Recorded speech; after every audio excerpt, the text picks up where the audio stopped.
तर हे पोरं सोम सोबत काय करीत होते चला तर पुढे सांगतो. तर नमस्कार मित्रांनो, मी शिवम, स्वागत आहे तुमचं आजच्या एका नवीन ब्लॉग मध्ये. तर सकाळ सकाळ आवरून झालो होतो रेडी झाल्यानंतर आपल्याला करायची होती मोटर चालू, कारण आपल्या झाडांना पाणी द्यायचं होतं. मोटर वगैरे चालू करून घेतली, तर आपला सगळं झाडांचा दंड वगैरे भरून घेतला. तर आमच्या घरापुढं कोणते कोणते झाड आहे मी तुम्हाला उद्याच्या पार्ट मध्ये सांगतो. वगैरे भरून झाल्यानंतर मोटर बंद केली, त्याच्यानंतर आलो होतं घरात आलो तर इकडे मम्मी कोल्ड कॉफी बनवत होती. कॉफी वगैरे पिऊन घेतली, त्याच्यानंतर आलो होतं इकडे झाडांना पाणी घालायला. तर सगळ्या झाडांना वगैरे पाणी घालून घेतलं. कसं आहे, झाड पण तेवढेच महत्वाचे आहेत. असं इकडे हर्ष पण आपल्याला मदत करू लागायला आला होता, पण ते नुसतं अवधतच डोकत होतं. त्याला म्हणलं होय इकडे खाली पडला तर दिसायचा बी नाही. तो पण मला म्हणलं नको घाबरू, पावतं येतंय मला. त्याला म्हणलं होय इकडे नाही तर दिन टाकून तुला अवधत लगेच साईडला झाला. झाडांना पाणी वगैरे घालून घरात आलं, मस्त की गाणे ऐकत बसलो होतो.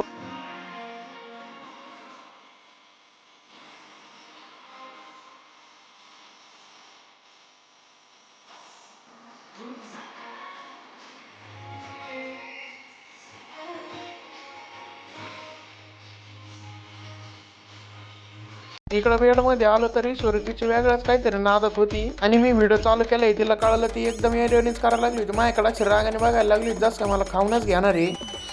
मम्मीने लिंबू आणायला लावलंय, पण इथं लिंबूनीला काही लिंबू दिसना बरं का. तिला कोडून दिसलंय काय माहिती. आपल्या लिंबूनीला काही लिंब नाही, जाऊन दे इथूनच डालला मारून नेऊ आता काय.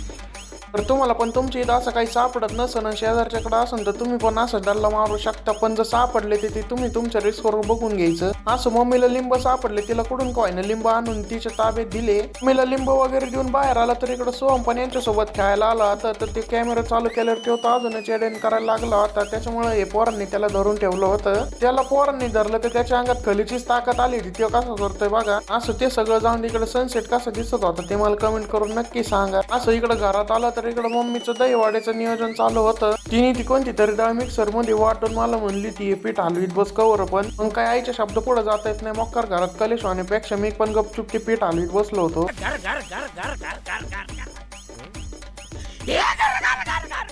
मम्मीला विचारलं तर एवढे पाण्यात का म्हणून टाकू राहिली, ती पण म्हणली तू फक्त वडे खायचं काम कर, बाकी तुला काय करायचंय. हे ऐकून माझं डोकं वन पडलं. म्हणलं चलून देतोय मान्यानुसार. मम्मीला म्हणले वडे ताटात ठेवायचेच होते तर पाण्यात टाकले कशाला. ती म्हणली तू इथून जा नाही तुला मार खाशी. तिथून गपचूप एक ताळ्याला वडा उचलला आणि हॉलमध्ये लगेच कल्टी मारली. आतल्या सूत्रांकडून वडे तयार झाल्याची माहिती मिळताच किचन कडे धाव घेतली. वडे तयार करायची प्रक्रिया काय होती येतं नाही समजलं, पण वड्याकडे बघून येतं नक्की वाटू राहिलं का वडे लय स्वादिष्ट झाले. तर मी घेतो वडे खाऊन, तवर तुम्ही घ्या व्हिडिओला लाईक करून पेजला फॉलो करून. भेटू उद्या एका नवीन ब्लॉग मध्ये.